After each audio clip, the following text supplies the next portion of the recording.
Hello everyone. तो guys आप लोग कैसे होंगे? ये तो मुझे पता नहीं है कि आप लोग कैसे होंगे, लेकिन मैं आशा करता हूँ आप लोग अच्छे होंगे। और आप लोगों के लिए मैं इस वीडियो में बताने वाला हूँ जो साइंस के मोस्ट इम्पॉर्टेंट क्वेश्चन होते हैं, ठीक है, जो कि हमारी कंपटीशन पेपर में अक्सर पूछे जाते हैं, ठीक है। जैसे कि एनटीएससी और डीटीएससी, जो डीटीएससी पेपर होता है ये कुछ कुछ जगहों पर होता है। जैसे कि अब की बार जो पेपर होगा हमारे लखनऊ में भी होगा ये पेपर डीटीएससी का, और एनटीएससी का तो पूरी इंडिया में होता है, ठीक है। तो जैसा कि आप लोगों को पता होगा कि कंपटीशन पेपर की इस समय बहुत ज़्यादा मांग है। तो हम कंपटीशन पेपर के जो क्वेश्चन होते हैं साइंस के मोस्ट इम्पोर्टेंट वाले, तो हम उनके बारे में आज की इस वीडियो में देखेंगे। और इसके बाद जो हमारी सीरीज चलेगी इसमें भी हम देखेंगे कि जो साइंस के मोस्ट टॉप क्वेश्चंस होते हैं, ठीक है, और फुल सॉल्यूशन के साथ देखेंगे, ना कि एक क्वेश्चन के साथ केवल। तो इसका आप लोगों को अगर पीडीएफ चाहिए तो मेरे डिस्क्रिप्शन बॉक्स में लिंक दे रखा है, वहाँ पे जा कर के आप लोग डाउनलोड कर सकते हैं, ठीक है। और मेरी वीडियो को फुल देखा करें, और अभी तक जो चैनल को सब्सक्राइब ना किए हो चैनल को सब्सक्राइब करके बेल आइकन को प्रेस कर लीजिएगा, ताकि मेरी हर आने वाली वीडियो आप तक ज़रूर पहुंच जाए, ठीक है। तो मैं पहला प्रश्न यहाँ पे शुरू करता हूँ कि निम्नलिखित में से कौन संवहन ऊतक है। संवहन मतलब होता है जो साधन है, ठीक है। संवहन का मतलब होता है साधन एक तरीके से। तो जैसे कि यहाँ पे देख सकते हैं एपिडर्मिस ऑप्शन में दिया गया है, और ऑप्शन नंबर बी फ्लोएम दिया गया है, ऑप्शन नंबर सी जाइलम दिया गया है, ठीक है। तो इसमें आप लोगों को पता होगा, जो अगर कक्षा 9 में पढ़े होंगे, 8 में पढ़े होंगे, तो उन्हें पता होगा, ठीक है, संवहन ऊतक क्या होता है। तो इसमें जो लाने और ले जाने का कार्य होता है ये फ्लोएम का होता है। फ्लोएम जो ले जाता है भोजन को ले जाता है पेड़ों में। और ये जाइलम भी, जाइलम मीन्स यहाँ पे पहला अक्षर देख सकते हैं, जाइलम जा का पहला अक्षर है, तो ये जल ले जाता है, ठीक है। तो इस तरह से आप गेस लगा सकते हैं कि इसमें जो संवहन ऊतक है तो ये ऑप्शन नंबर डी हो जाएगा। बी और सी दोनों संवहन ऊतक है, ठीक है। तो चलिए इसके बाद हम दूसरा देख लेते हैं। दूसरा क्वेश्चन हमारा पूछ रखा है कि रक्त क्या है। जो रक्त होता है एक प्रकार का क्या है रक्त, ठीक है। तो ये रक्त एक प्रकार का ऊतक है। क्या है? रक्त एक प्रकार का ऊतक है। आपको ऑप्शन नंबर बी देखना है, तो ये कोशिका दिया गया है। ऑप्शन नंबर सी पदार्थ दिया गया, ऑप्शन नंबर डी इसमें से कोई नहीं। तो आप लोगों को केवल ऊतक लगाना है, बाकी कोई ऑप्शन नहीं टिक करना है, ठीक है। इसके बाद अगला प्रश्न हमारा है जीन शब्द किसने प्रस्तुत किया, ठीक है। जो जीन शब्द होता है ये किसने प्रस्तुत किया था। तो यहाँ पे 4 ऑप्शन दिया गया है, और 4 वैज्ञानिक हैं। मेंडल हैं, जॉन ग्रेगर मेंडल, डार्विन है, और जोहानसन है, लैमार्क हैं, ठीक है। तो ये 4 ऑप्शन दिए गए हैं, जिसमें से आपका राइट आंसर होगा जोहानसन, ठीक है, ऑप्शन नंबर सी। इसके बाद जो हमारा अगला प्रश्न होगा ये है तैलीय कागज। जो कागज जिसमें तेल लगा होता है, जैसे तेल, ठीक है, खाने वाला तेल, तो ये कागज पे जब लग जाता है तो ये क्या हो जाता है? पारदर्शक। पारदर्शक का मतलब होता है जिसके हम एक पार से दूसरे पार देख सके, ठीक है। जैसे कि कोई एक तरफ से, जैसे शीशे की टाइप से, तो शीशे की तरफ से एक तरफ से अगर देखोगे दूसरी तरफ दिखाई देगा, तो ये तैलीय कागज जो हो जाता है पारदर्शक हो जाता है, ऐसा नहीं है। तो अपारदर्शक, अपारदर्शक का मतलब होता है जो किसी के पार दिखे ना, ठीक है। और पारभाषक मतलब होता है धुंधला टाइप का दिखना, ठीक है, पारभाषक। तो यही आपका राइट आंसर हो जाएगा, ऑप्शन नंबर सी तैलीय कागज क्या होता है? पारभाषक होता है। चलिए हम आगे बढ़ते हैं। तो यहाँ पे आपका अगला क्वेश्चन दिया गया है लेंस द्वारा उत्पन्न आवर्धन की एसआई इकाई क्या है, या एसआई मात्रक यूनिट क्या होती है। तो यहाँ पे ऑप्शन नंबर ये दिया गया है मीटर होता है, ऑप्शन नंबर बी सेंटीमीटर होता है, ऑप्शन नंबर सी मिलीमीटर होता है, मिलीमीटर होता है। तो ऑप्शन नंबर डी आपका दिया गया है मात्रक विहीन होता है, ठीक है, ये आपका राइट आंसर है। जो लेंस द्वारा उत्पन्न आवर्धन होता है ये इसका एसआई मात्रक कोई नहीं होता है, अर्थात मात्रक विहीन हो जाएगा, ठीक है। चलिए इसका राइट आंसर आप लोगों को पता कि ऑप्शन नंबर डी हो जाएगा। इसके बाद है मानव हृदय में कितने कोष्ठ होते हैं, ठीक है। जो मानव हृदय होता है इसमें कितने कक्ष होते हैं, अर्थात कितने कोष्ठ होते हैं। तो ऑप्शन नंबर ये दिया गया है 3, ऑप्शन नंबर बी 4, और ऑप्शन नंबर सी 8, और ऑप्शन नंबर डी 2। तो इसमें से आप लोगों को पता होगा कि ऑप्शन नंबर बी सही हो जाएगा। 4 कक्ष होते हैं या 4 कोष्ठ होते हैं, ठीक है। तो चलिए इसके बाद हम देखते हैं। तो यहाँ पे दिया गया अगला प्रश्न मनुष्य के शरीर की सबसे बड़ी ग्रंथि है। तो ये 4 ऑप्शन में से आप लोगों को बताना है कि मनुष्य की सबसे बड़ी ग्रंथि कौन सी है? तो यहाँ पे ऑप्शन नंबर ये अग्नाशय दिया गया है, और ऑप्शन नंबर बी अंडाशय दिया गया है, ऑप्शन नंबर सी एड्रिनल दिया गया है, और ऑप्शन नंबर डी यकृत दिया गया है। तो यहाँ पे आप लोगों को राइट आंसर दिख रहा होगा, ऑप्शन नंबर डी यकृत इज द राइट आंसर। ठीक है, इसके बाद हमारा अगला प्रश्न होगा। अगला प्रश्न हमारा दिया गया है, शरीर का संतुलन बनाए रखता है। तो शरीर का संतुलन कौन सा अंग बनाए रखता है? तो ये राइट आंसर आपका हो जाएगा ऑप्शन नंबर ये सेरिबेलम। क्या बनाए रखता है हमारे संतुलन बनाए रखता है? तो ये सेरिबेलम। ठीक है, और ये 3 ऑप्शन है ये सब गलत हैं, जो राइट है उस पर ही आप लोगों को क्लिक करना है। ठीक है, ये आपका राइट आंसर होगा सेरिबेलम। इसके बाद अगला प्रश्न हमारा होगा, दाढ़ी बनाने के लिए कौन सा दर्पण प्रयुक्त होता है? तो दाढ़ी जो बनाते हैं वो कौन सा दर्पण होता है? ठीक है, तो ये होता है अवतल दर्पण। क्या होता है? अवतल दर्पण पे हम देख के दाढ़ी बनाते हैं। ठीक है, जिससे कि ये 3 ऑप्शन दिए गए हैं ये गलत हैं, बाकी ये जो राइट आंसर है ऑप्शन नंबर सी हो जाएगा अवतल दर्पण। ये ध्यान रखिएगा, बहुत अच्छे से पूछता है, मतलब कई बार ये परीक्षाओं में पूछ चुका है। इसके बाद है हमारा ओजोन परत पाई जाती है। तो ओजोन परत कहाँ पाई जाती है? तो होता है स्ट्रेटोफिशर में, एक्सोफिशर में, आयोनोफिशर में, स्फीयर में और ट्रोपोस्फीयर में। ठीक है, तो ये 4 ऑप्शन दिए गए हैं, जिसमें से आपका राइट आंसर होगा स्ट्रोस्फीयर्स में। ठीक है, तो इसके बाद आपका अगला प्रश्न होगा, हरे पौधे कहलाते हैं। ये प्रश्न कई बार पूछ चुका है हमारे कंपटीशन पेपर में। ठीक है, और ये जितने भी क्वेश्चन मैंने लिए हैं लगभग में एनटीएससी, डीटीएससी और यूपी टेट में क्वेश्चन पूछा जा चुका है। ठीक है, तो यहाँ पे आप लोग देख सकते हैं ऑप्शन नंबर ये द राइट आंसर है। उत्पादक कहते हैं हरे पौधों को, हम क्या कहते हैं? उत्पादक। हरे पौधे क्या बनाते हैं? हमें फल देते हैं, फूल देते हैं, तो अर्थात ये क्या हुआ? प्रोडक्टर। ठीक है, उत्पादक हुए। ठीक है, इसके बाद हमारा अगला प्रश्न होगा, निम्नलिखित में किसमें द्विखंडन नहीं होता है? मतलब अलग अलग कौन नहीं होता है? तो ये अमीबा तो हो जाता है अलग अपने आप, और ईस्ट में पक्का नहीं होता है। ठीक है, इधर यही हमारा राइट आंसर होगा, ईस्ट में द्विखंडन नहीं होता है। पैरामीशियम में भी होता है, युग्निला में भी होता है।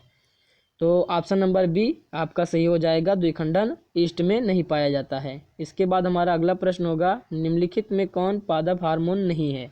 पादप मतलब पौधों में, हार्मोन मीन्स जो शरीर की वृद्धि करते हैं, उनके विकास के लिए उत्तरदायी होते हैं। तो ये कौन सा हार्मोन नहीं है जो पादप में नहीं पाया जाता है? तो एथिलीन दूसरा हो जाएगा, साइटोकाइनिन, और ये पादप हार्मोन नहीं है, पादप हार्मोन नहीं है। ये भी एथिलीन जो है पादप हार्मोन है, ये साइटोकाइनिन भी पादप हार्मोन है, ऑक्सिन भी पादप हार्मोन है, और ऑक्सीटॉक्सिन नहीं है। ऑक्सीटॉक्सिन नहीं है पादप हार्मोन। ठीक है, पादप हार्मोन ऑक्सीटॉक्सिन नहीं है। तो यही हमारा राइट आंसर हो जाएगा। बहुत लोग क्या करते हैं कि पादप हार्मोन देख लेते हैं, बस इसी को पैथिलीन लगा देते हैं, साइटोकाइनिन लगा देते हैं। ठीक है, तो ऐसा नहीं करना है आप लोगों को, पहले से अच्छे से क्वेश्चन को पढ़ना है, इसके बाद आपको आंसर देखना है।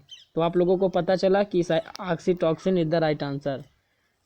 इसके बाद हमारा अगला प्रश्न है, मेथनोइक अम्ल का सामान्य नाम क्या है? ठीक है, मेथनोइक अम्ल का सामान्य नाम क्या है? ठीक है, तो इसका आपका राइट आंसर हो जाएगा फार्मिक अम्ल। ठीक है, क्या हो जाएगा? फार्मिक अम्ल।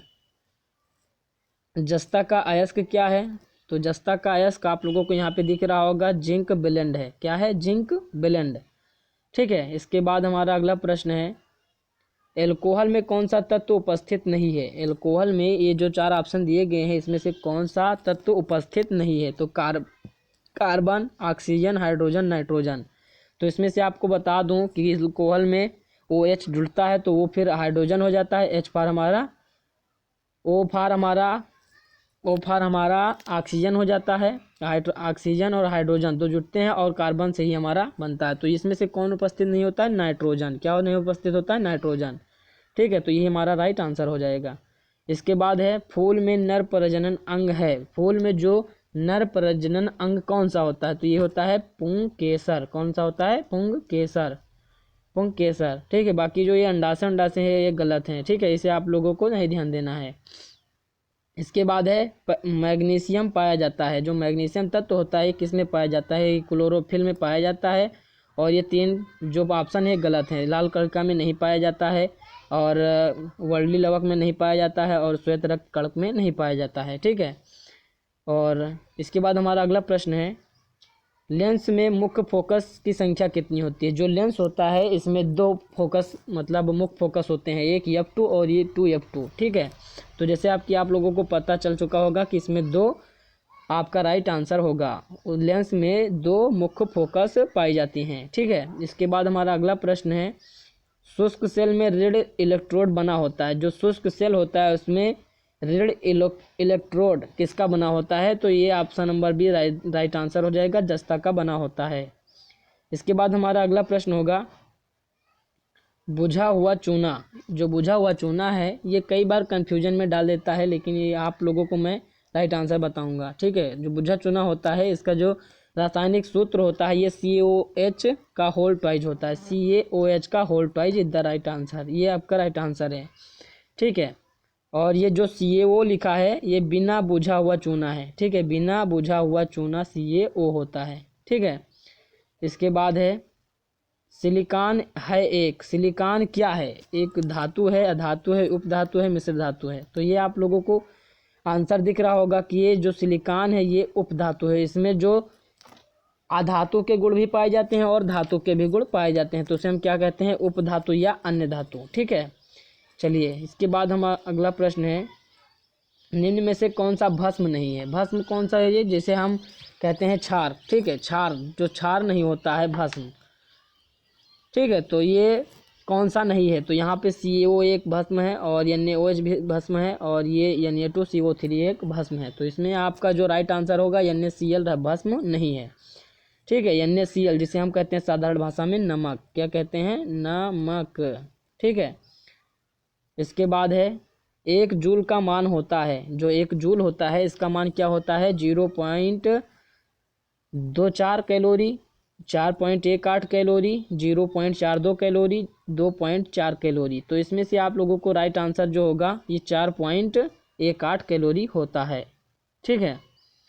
इसके बाद हम बात करते हैं, स्वापोषी पोषण के लिए आवश्यक है। स्वापोषी पोषण के लिए क्या आवश्यक है? क्लोरोफिल, कार्बन डाइऑक्साइड गैस तथा जल, सूर्य का प्रकाश। तो इसमें से जो स्वयं भोजन बनाते हैं उन्हें कुछ इसमें से जितनी भी क्रियाएं हैं, ठीक है, इनकी सब की ज़रूरत होती है। जैसे कि भोजन है मतलब पेड़ है, तो पेड़ को सूर्य का प्रकाश भी चाहिए, कार्बन डाइऑक्साइड और जल भी चाहिए और क्लोरोफिल भी चाहिए, ठीक है। तो इसमें से सबका राइट आंसर इनमें से सभी हो जाएगा, ऑप्शन नंबर डी। इसके बाद है, पारिस्थितिकी तंत्र में ऊर्जा का स्रोत है। पारिस्थितिकी जो हमारे चारों ओर जीव जंतु पेड़ पौधे मनुष्य जितनी भी लोग हैं ये सब पारिस्थितिकी तंत्र बनाते हैं और उन सभी में ऊर्जा का स्रोत क्या होता है? तो ये होता है सूर्य का प्रकाश। क्या होता है? सूर्य का प्रकाश, जिसकी सहायता से आप लोग भोजन प्राप्त करते हैं, भोजन के द्वारा ही हमें ऊर्जा प्राप्त होती है, ठीक है।